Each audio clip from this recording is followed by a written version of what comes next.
Welcome, everybody, to Wrestling Fans Insight Podcast Takedown. And we're going to discuss tonight, if you want to talk a little bit about WWE and a little bit about Backlash and what that means to the WWE Universe, you're in the right spot. And we're live on all the platforms. And I'm here, Brian, the Hype Ballard, and I'm here with my tag team partner, Carlos. Get the microphone. How you doing, buddy? Good, man. What's up? Happy Wednesday night, everybody. I know it's AEW Dynamite Wednesday, but we're just trying something different and giving a little predictions going into Backlash, coming to us live from England, right? London? Yep. Live from France this weekend. France. Okay, France. So live from a different time zone for all of us. I love it because I usually work on Saturdays, and so I can watch the pay-per-view or the PLE and not have to ask for the day off. So I personally like these events like this. I love it. Yeah, I'm kind of there too. One, I like to, the idea that the WWE is becoming the world, entertainment, and I like the fact that I don't have to stay up until 3 a.m. trying to put something together for a reaction. So that's kind of nice too. We're kind of coming off the WWE draft, and we had a little bit of a mixed reviews kind of across the Twitterverse, and ultimately, I just want to get your overall thoughts and kind of some of my overall thoughts on just a little synopsis of it. So what was your initial thought on it?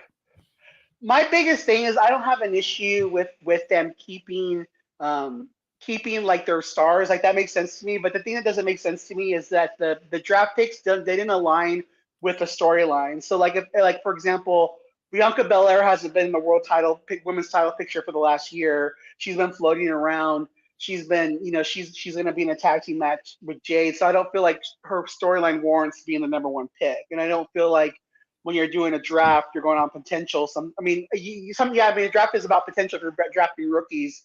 But when you're keeping your talent that you already have on board, it should be really based on, like who's in the current storylines. Like to me, like I talked about this, like too, like, like AJ Styles should have been a closer pick. To me, the Bloodline should have been a top pick, even though with the Bloodline it kind of fed into later on them being upset with going to the third round. But just to me, the pick should warrant like the draft was going on, like even on night two on Monday Night Raw. If you're Nick Aldis, the SmackDown GM, why wouldn't you, even if you already have Cody Rhodes, you have LA Knight, and you have Randy Orton, why wouldn't you take CM Punk for the box office? If Rob made the mistake of not taking him, you should take him. And like too, just to me, like Chelsea doesn't really warrant a 4th round pick. Just a lot of that stuff. I have no issue with them keeping the people who are trying to keep their stars. Not a lot of people changing, but at the same time, if you're trying to keep them because of storylines, why do we need a draft now? Why couldn't it have been done closer to when they switched their different TV channels too? Just to me, it just wasn't that exciting. Yeah, and you touched on a lot of things there. Right? No, but I mean it's so good stuff, and I felt like you really did kind of hit the Twitterverse there with it. The ultimate thing I look at is like to your point. So one of the things you said was, hey, I can tell like myself that like SmackDown went very female heavy, which is fine. That just means they wanted to build up their division. And if that's that general manager strategy, fair enough. You also hit on the idea of, hey, we have to retain wrestlers as much as just flipping them around because SmackDown becomes Raw and Raw becomes SmackDown. And, I like that idea. I know this was that first year emphasizing on it. But yeah, validating your picks, I guess, right? Because to your point, CM Punk, obviously, you think of draw power, right? And ability to draw. People are going to tune in for that. So I think as a general manager, you would care about that rating or care about that overall. What can you do to make the networks happy? Yeah, like if you're not going to take them, I'm going to take them. Like dumb move, Absolutely. And the one thing I also look at, is the things like the ones that were under contract. So I'll give you an example. Jade Cargill, right? And again, good draft pick, right? Because they are deeming her and building her up real well. But I look at it as, they just signed her to a big contract and they made a big deal about it a few months ago. And maybe those people signed in the last, little bit. Maybe they have a clause that just says, well, they're locked into SmackDown for the next year and they're eligible for next year's draft. Otherwise, it feels like they just competed to get somebody for like a month. You know what I mean? Correct, and it's so funny because when I first saw that Braun Breaker was getting drafted to Smack, when Nick Aldis picked him or whatever, I honestly thought in my head, oh, it's because he's gonna go to Raw. So that one I saw coming. Even with Jade, I was of the thought of, oh man, maybe they're going to draft. She's going to get drafted to Raw, and the way they'll get around it is because, if her and Bianca win the titles, they can both show up on both shows. So I feel like that was a way to get around it. But yeah, just to me, yeah, if you're going to go through all that trouble, and to me, like, and again, like after my own perspectives, and I listened to a couple of different podcasts, mostly on Fightful. I think Denise was talking about it, and someone else was talking about it too. Well, it might have been Freddie Prince or someone else, but they're talking about like if just the little touches, like having a like a Adam Pierce being upset, like, or just a little explanation of why you did choose this person. If they would have just gave a little bit more into the how and why, then maybe it would make more sense. But like again, it just doesn't make sense. Like, you really think someone was going to go after Chelsea Green? Just again, and for me, like I feel like they're building on SmackDown towards the tag team division because obviously I think Jaden, I will go spoiler. I think Jaden Bianca win those belts, but so I think they're trying to build the tag teams there. But to me, the thing, and I'll ask you this question: is there any division that you feel Raw is stronger in compared to SmackDown? Like, do you think? Yeah, that's a Because really good because I think question. SmackDown literally has, like, at least gives Raw something. I literally feel like SmackDown has the strongest men's division, strongest mid card division, strongest tag team division, and strongest women's division. And for me, like, Raw is a 3 hour show. Like, and again, I've always been a SmackDown guy, so I do like that SmackDown's being looked at as the A show. But I mean, it's almost like I mean, Raw feels like a B show. I mean, and again, if they're gonna make it CM Punk show, that's fine. But it's like I just feel like at least give them something that's theirs. And I feel like even like that they took most of the tag teams that have been established there too. I just feel like nothing really feels like it's Raw's brands. Nothing feels like it's the Raw brands division. It all feels like it all went to SmackDown. Yeah, and when you look at the top of the card, there's a lot there, right? I feel like I'm gonna start calling Raw the Grow Show. I feel like you got the guys over there they're trying to grow. Like, for example, Damian Priest is champion, right? He's a young champion. They're trying to grow that a little bit more, which also is kind of why I feel like they countered it by having the female belt on Becky because she's already established, right? But yeah, to your point, I mean, SmackDown has Cody Rhodes. They're going to have Roman Reigns, I would imagine, Oh again. yeah, Randy Orton, LA 9. It's Yeah, like, I mean, you're stacked. If you was to go back in, let's just go back 10 years, right? Who's in the SmackDown main event right now that could be a challenge anytime type guy, and who was been with the WWE for 10 years that's on Raw? And I think you would see that favors SmackDown because, to your point, Randy Orton and all these guys that were with the WWE many, many years ago. And so they're already established. So does that kind of answer your question? yeah, it does answer my question. But again, but would you agree, like, SmackDown has the strongest women's division, they have the strongest men's division, they have the strongest tag team division now? It's just like they kind of picked Raw. I mean, and like I said, it's just a different perspective, And I'm one of those people, like, I really want to see I want to see split brands. I want to see them try to go for it. Like if you're gonna promote it, then do it. And I think too, like, if they would have just had one person from NXT, because again, it was reported that they changed their mind where they decided they didn't want to draft people over to NXT, and they wanted just to use the format they have now of where anybody can show up. But it would have really hurt to just put one person over there, so you still kind of kept your word about it. So again, it's just those little touches.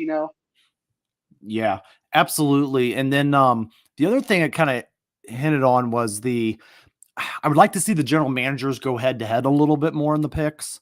Um, Exactly. Yeah. and it's fun. Don't get me wrong. We all geek out over the celebrity picks, I call them, right? Like the old school stuff. And, that's fun to see.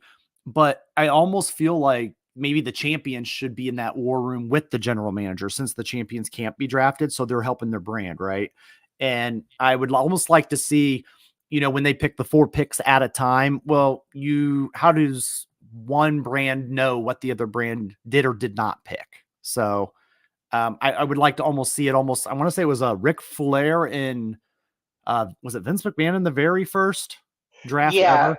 Yeah. And I remember Flair distinctly saying, well, if you're going to take them, then I'm going to take, and I was like, okay, so that I felt like they were heated and playing Yeah, off they're each other. heated. Yeah, like, and he took, like, I remember him taking Benoit because he was pissed because he took somebody he wanted, so then he took somebody they wanted. Yeah, just make it more in the Like it just make it more like more yeah in the film like more in the moment, exactly. Absolutely. And so, I'm sure we'll be feeling the backlash of the draft over the next week. And, all the rosters are locked on May 6th, I believe. So, what we're looking at is maybe some free agency, maybe some trades, or maybe we're just waiting for the superstars to shake out with the championships. So, And um, and to you know, just really quick what you said, like I want to just play off what you said really quick, because to me, like back there, like what you just said, because the rosters are locked in until Monday. But why? Who cares? Like if they would have had, like for example, if they would have AJ Styles drafted to Raw, then they could play this storyline. Is AJ going to take the title with him to Raw? Like there's no intrigue like they've always had in the past, and they really there's no intrigue left to that. Like again, the roster could have just locked in on Monday and it would have been fine. But why does it matter that they're not locked in until Monday? absolutely. Yeah, and so I think we, kind of agree. We'd like to see a little bit more of a struggle between the brands, a little bit more of emotion. It felt to me more like the Emmy Awards where we already knew the winners, and we're just the celebrities announcing it.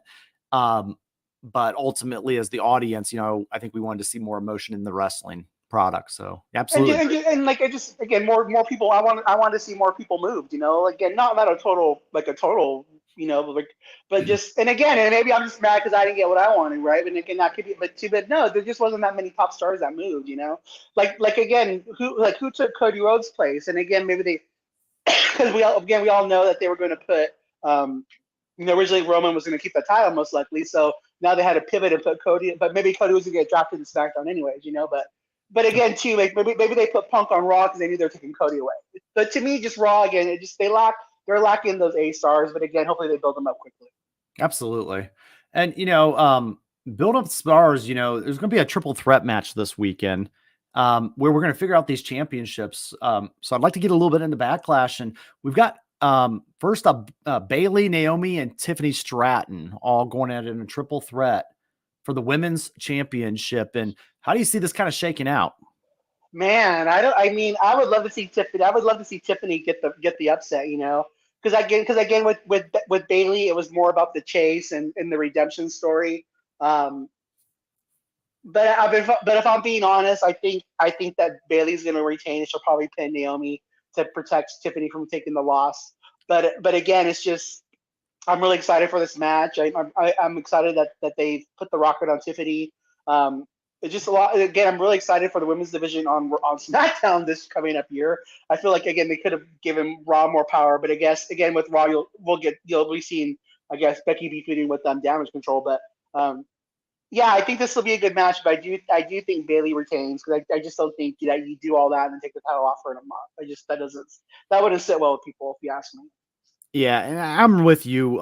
Bailey will be my pick as well. I do think it'll be in the mannerism of Naomi possibly taking the pin on that. I see Tiffany Stratton going a little bit different route this year, and I see maybe a little Money in the Bank winner or something of that nature. I think it would fit her character and kind of keep the idea. I think this match kind of gives us and plants a seed in our heads of, oh, Tiffany Stratton is a main eventer, right? And they like to do that with the young stars and triple threat matches and things like that. But then they plant an even bigger seed with something like Money in the Bank or something that really gets us thinking about this person and eventually being champion. So, thoughts on maybe Tiffany Stratton winning down the line this year, even? I definitely think Tiffany can win down the line. I mean, I even put her as a dark horse to win the Queen of the Ring, even though I do think that'll be Jade that wins that. But I could definitely see Tiffany as a dark horse to win that. I wouldn't mind Tiffany winning that. And again, if we're going back towards the draft, I wouldn't mind seeing Tiffany get in a faction with Piper Niven and Chelsea either to back her up. That'd be a fun little group. That would be a fun Um, little group, oh especially yeah, Chelsea. I could see them two playing Oh, going forward. totally. Yes, like the Mean Girls come to WWE. Um, but no, again, I definitely think her winning down the line. Again, I don't. She'd be a great Money in the Bank candidate, and that's a good way to take the belt off of Bailey.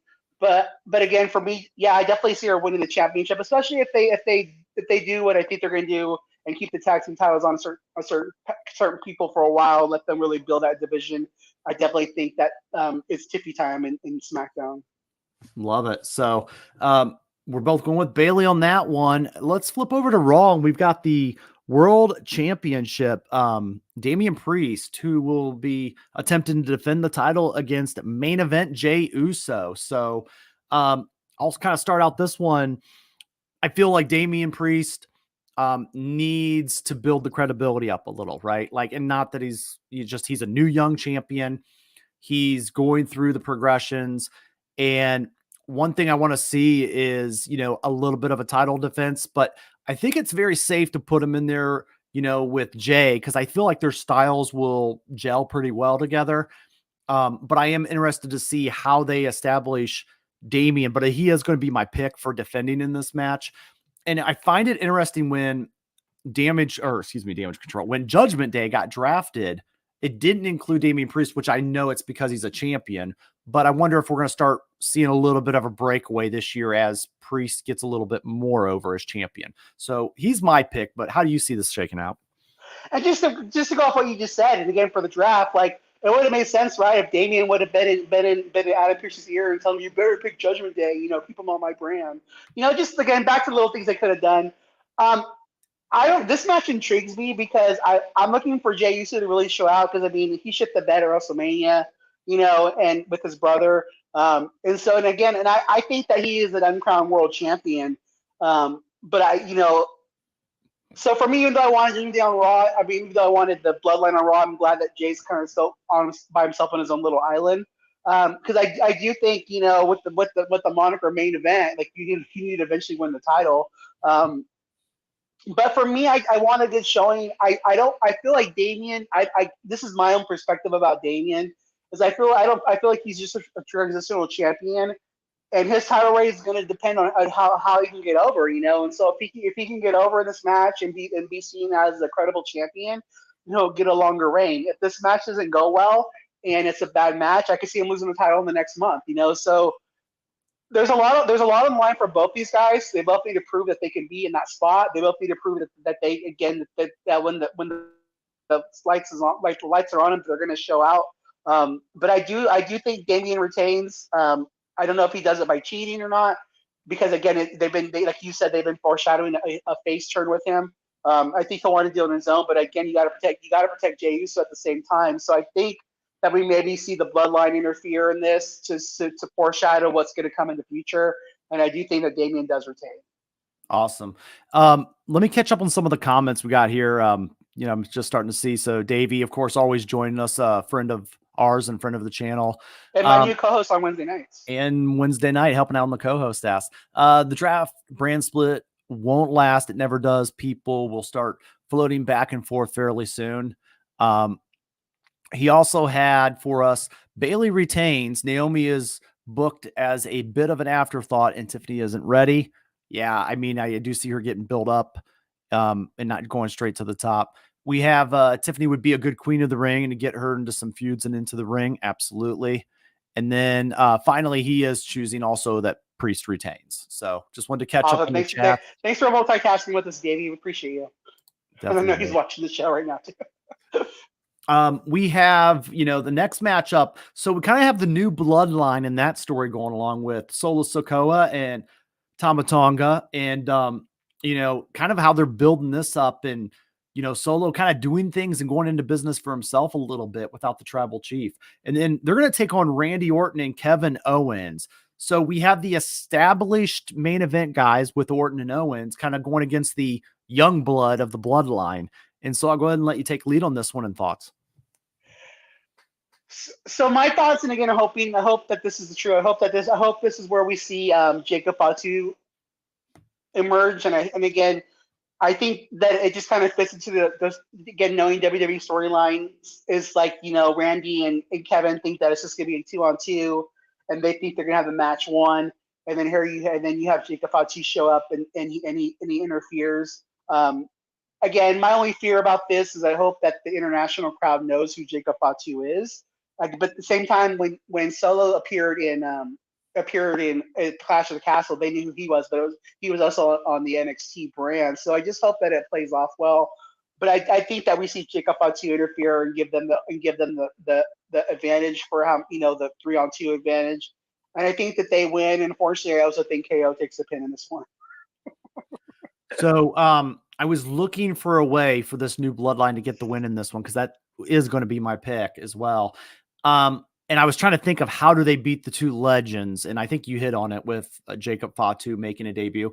And what's nice about this Backlash being in France is the crowd is, I hope I'm not wrong, but the crowd is probably guaranteed to be a very hot crowd, just because they don't get the WWE a lot, right? Like, we get the constant tour in the United States. So, sometimes our crowds will get a little quiet because it's like, oh, they're back again, right? And you get the casual fans. But I feel like the hardcore fans are going to be there. So I feel like there's going to be a lot of people that are going to be engaged with the idea of a Jacob Fatu, even if they don't know who he is. I think they're just going to be figuring out who he is. So I do think the bloodline does take this one.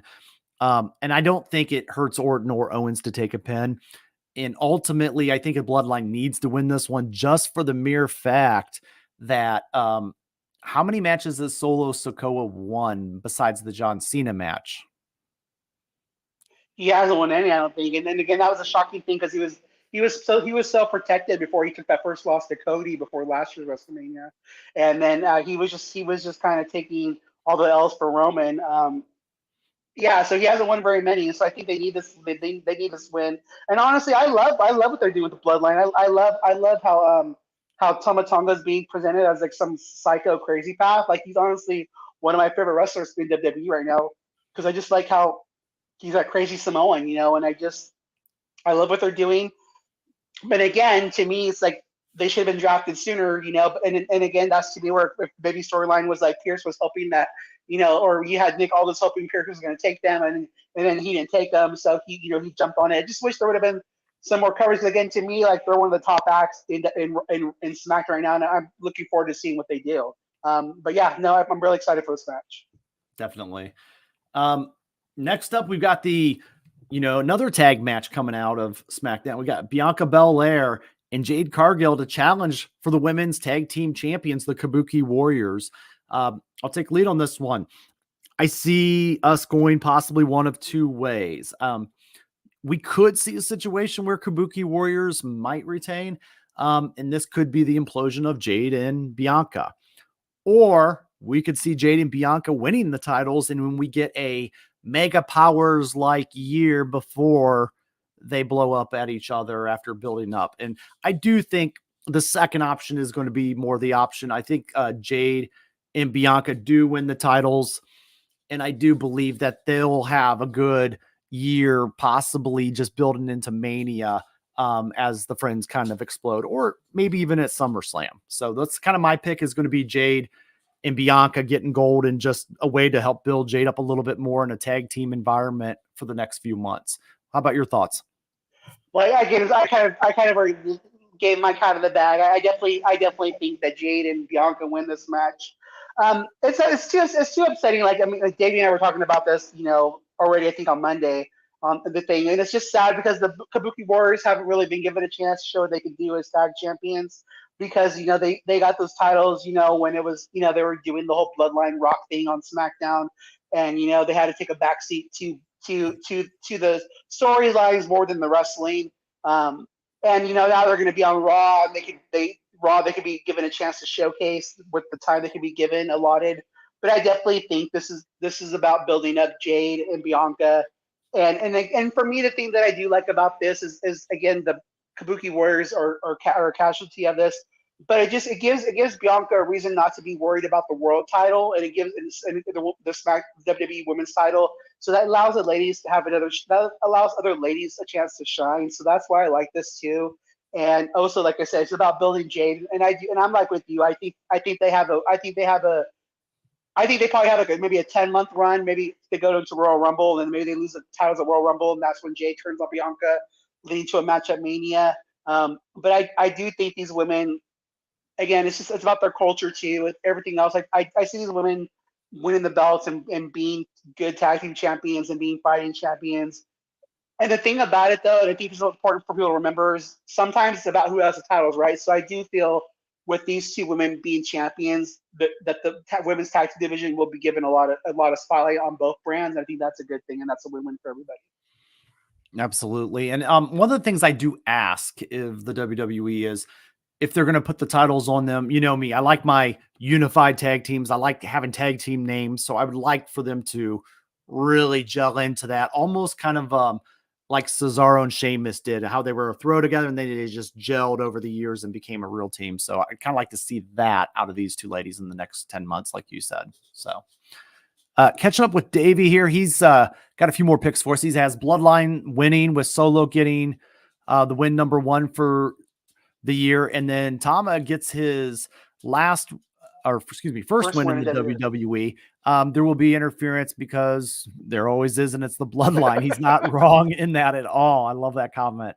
And then he also has Jade Cargill and Bianca for the win as well. So we're going to go ahead over to the main event of Backlash France. And you know, this is going to be one of the matches that will have Cody Rhodes attempting to defend against AJ Styles in the phenomenal one.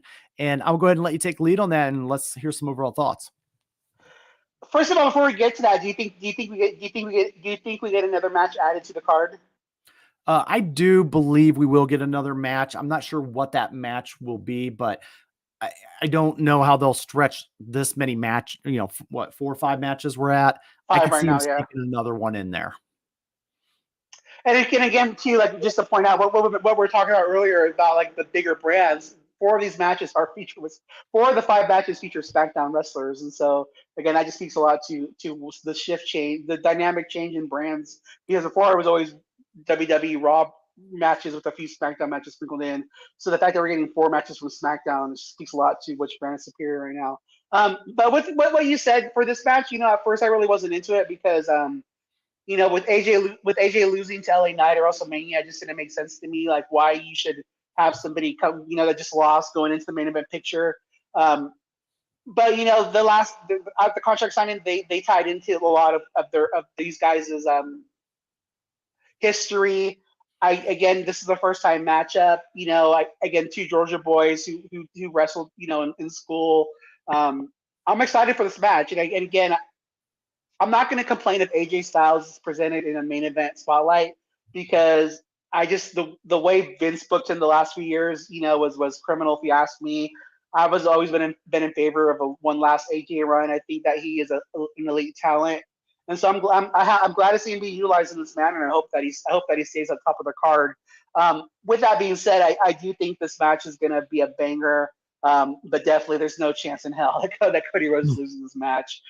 Cody Rhodes is going to retain, and again, for me, it's just I hope they're booking him in strong matches because I guess there's just a lot of flack, you know, on the IWC right now about he needs to build up better stars and he needs stronger challengers, and I hope we see that. You know, I'm for this Cody Rhodes reign, and again, I think that he can do a lot for the company. And I think this match is going to kill, but I definitely. I think Cody retains. And so before you answer this, do you think it's just a one-off for AJ or do you think he gets another shot down the line? I do believe it is so I believe it's a one-off immediately. I think this is something to get us through Backlash. I also do believe that this AJ is a good, safe first title defense for Cody. We know he's a good wrestler. We know he can gel with a lot of different styles. There's a reason The Undertaker trusted him with the final match, right, at Mania. So I realistically believe that AJ is very safe for Cody to be in that ring with, and he's a safe worker. So, yep, that's definitely my take. Is I do think it is a one-time match, though. I think it's kind of a one and done. Do you agree with that? I agree with that too. I think it's a one and done too, and I hope that we see a stronger. I hope we just see more people going after the title, you know, because especially if you could, you know, and I think the storyline is very simple to tell is Roman Reigns had this title hostage and he was never around to defend the title. And I just hope that we're just seeing a stronger build towards more guys going after Cody. And for me, Cody's one of those champs too, where I don't mind the face versus face title matches because I think he's the perfect guy to do this. But no, I think it's a one-off too. And so I just want to know who's next, like Goldberg would say, you know? Well, I'll tell you, Davey is next here on the comments. He's got Cody retaining in what should be a good match, but again, the winner is, and even a doubt it is, Cody retaining. I'm also going to echo that, and I agree. Cody is my official pick as well. here's the one challenge I have for Cody Rhodes going into the next year. And I'm not saying that it needs to be right now, but I would like to see Cody grow away from the storyline of his father. So, and what I mean by that is, of course, you'll never grow away from your father in that sense, but I want him to, that last year up till Mania was about living his father's legacy and catching the belt he didn't get. And I would like to see Cody grow as a champion. So I felt like some of this feud was built on Dusty a little bit. And I feel like, that's fine. Dusty influenced a lot of people, but I would like to see Cody kind of grow on his own and find those reasons to fight for the championship outside of, being for just his father. So that's kind of a challenge I would like to see Cody. It doesn't have to happen right now, but I would like to see that in the next 4 to 5 months where we just really get into these feuds and we don't need the Dusty Rhodes, spark to it. So I want to get your thoughts on that. So like right away when you said all that, like right in my head, I'm literally waiting for you to quit. And again, because you have good taste, but it's Randy Orton's the answer. Like Randy Orton's the answer for this because Randy Orton they have the whole what's it called the legacy thing, and they have the whole thing, and that's Cody's story, right? Coming back, like they did legacy. Like Randy Orton's the answer. Like that once he faces Randy Orton, they get a good feud going. Then it'll be Cody's story. So that's the guy right there that he needs to be feeding with in order to get away from Dusty. But it's not just Cody. It's WWE too. They need to back off of this too enough and like let Dusty rest in peace. Like again, you're always gonna bring it up, but at the same time, it's just it's easy fruit to pick. It's low hanging fruit, but it's like, but I'm with you. Everybody doesn't need to bring it up, and then just save it for those really special feuds. But yeah, to me, the answer is Randy Orton. The sooner he feuds with Randy Orton, the better, because it'll take the focus off of that, and it'll be more about Cody being his own man and standing on his own road. Yeah, and I'm glad you brought that up because, I do agree. I feel like Randy might be the catalyst for that. And then we can see a little bit of a hint of more of Cody's history than Dusty's history. So, I didn't know how they would go about that. It almost makes me want to see the Randy feud a little bit sooner, maybe by SummerSlam. Initially I was thinking down the road, but yeah, the sooner we can get Cody on his own, the better. I would like that. Davey actually has a comment here too. Cody has to move off from in his own direction and forge his own story and do it away from the bloodline and away from Dusty to incorporate more matches and a variety of opponents, hopefully younger ones. Absolutely. I think, you're hitting it on the head right there too, Davey. We all want to see Cody succeed, I believe. And, I just look at that and I want him to grow on his own. I don't want him to become stale with the same kind of concept. So great points, guys. And I think to me, like I think a good feud up, not besides Randy, would be like him feuding with Santos. And I do think that's going to be a feud that they're going to do. And I think that's why they moved the LWO to Raw. But then if you do that, you're going to have them talking about their families again. So it's still going to bring up the same kind of shit because Santos, his family has a long legacy in wrestling too. But at the same time, it's just So either way, it's gonna be, God, they're gonna keep bringing this up forever. But it's just about but it's about doing it for himself and quit doing it for his dad. But I do think Randy's that guy. But it'll be interesting how they do get away from it. But like I agree, I want to see the Bloodline having their own. They need to have their own Bloodline. Marvel feud going on because and again for me, Roman needs to show that he could be the draw without the championship. But they just need to have those strong competitors for Cody, and I do think they have them. Carmelo Hayes. I think Santos, Randy, LA Knight eventually. And I also think Logan Paul, which once he loses the U.S. title, he could be going after the world title as well. But I think they have plenty of guys there. It's just about implementing the storylines correctly and making us care about the feuds. You kind of sparked my thought there by mentioning Carmelo Hayes. I liked actually what they did with him on Friday night, having a chance at Cody. And, we see it play in sports, right? We see it play in like the NBA. You have a basketball player like Anthony Edwards, who very early in his career, very arrogant, I'm a 10 out of 10, right? And then Charles Barkley talked about this the other day. You ask him now, he's like, oh, I'm a 5, And I felt like that was the Carmelo Hayes coming up, being the young, and then Cody as the champion one. But I love that Cody kind of showed the leader of the locker room and was encouraging him at the end. And it's little things like that that's going to make Cody be, it's the reason he was put over by so many legends at Mania. And the reason, because they need him to be the leader of the locker room and kind of lead the new era of the WWE. So I'm glad you brought up Carmelo, because I did like how they had him encourage him at the end, even though he looked a little disappointed and just beat him. And for me too, like the thing that I want to see too is with Cody is I want to see him. I want to see him in there with. I want to see him in there with guys who like you guys were saying that AJ is the first safe opponent. But I want to see. I want to see like the way that Cody can change the story and make it about himself is to be a fighting champion. So I want to see those title defenses on SmackDown. I would love to see him bring back the open challenge that he used to deal on AEW, and even talk about that. Maybe even bring it up. I see an open challenge back. The other place, and let other wrestlers come in. I wouldn't mind seeing like old guys from the past like come back and challenge him for a title, or maybe an independent wrestler who they want to take a look at. Like make this fun. Like that's how you make it. I think how do you make it his own and make it Cody's story is by making him a fighting champion and not playing it safe, and letting him almost defend that title weekly if he wants to, and let it just be the exact opposite of what Roman Reigns was. Good stuff. Good stuff. Cody from Davey, Cody with the style character he's runs the risk of eventually getting the Cena reaction. Let's go, Cody. Cody sucks. Yeah, there's going to be the risk of that. And then also Davey has for us the WWE won't bring in people not under contract. Yeah, fair point. I do believe they got to be careful with how we book Cody, but I do believe they have the right plan in place for him. And, there's a lot of great potential fresh matchups for him. I do want to ask you guys this. We kind of all aligned on our picks for Backlash. So is Backlash too predictable? So I kind of want to throw that out there. Yes. Yeah. I feel, sometimes I feel like Backlash is it's the WrestleMania leftovers. I always kind of joke and say you have the turkey at Thanksgiving, and then you're like, well, we're going to eat turkey for the next week, and you're like, what do we do with all this turkey? So, I do feel that they're trying to sprinkle some fresh stuff in here, but I do feel like, they're going to have a live crowd. They're going to have a good hot crowd because, again, being over, with a crowd that doesn't get a lot of pay-per-views and travel. So I feel like, that won't be the issue, and they'll make some things look really good on TV. I do believe though that, we are kind of looking at a little predictability, and, what kind of stories are they telling in between there?